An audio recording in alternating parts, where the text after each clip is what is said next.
नहीं प्यार तो करे नहीं प्यार तो रोज रोज झगड़िले पियावा के पोल पो ओला दुनु रगड़िले पियावा के पोल पो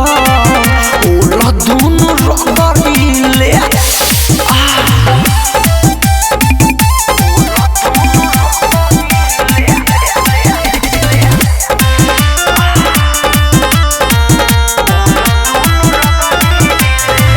अतना मन करे जतना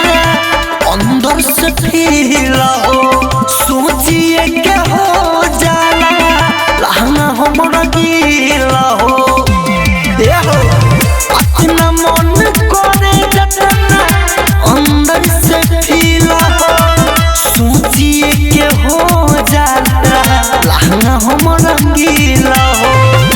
बैठ जानी जान पो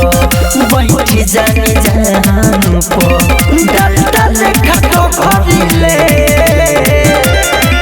पियावा के पोल पो ओला दुनु रगड़िले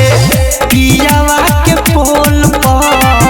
ओला दुनु रगड़िले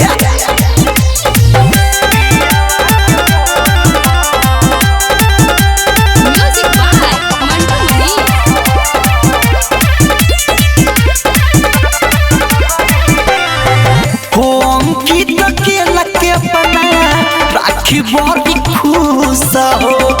रोज पियावल करी निमुआ के जूस हो ए दादा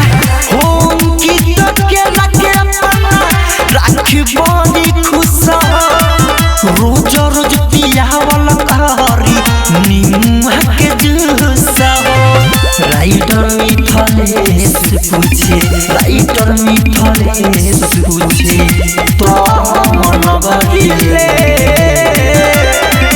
पियावा के पोल पो ओला दुनु रगड़िले पियावा के पोल पो ओला दुनु रगड़िले श्वेता डिजिटल रिकॉर्डिंग स्टूडियो चिरैया।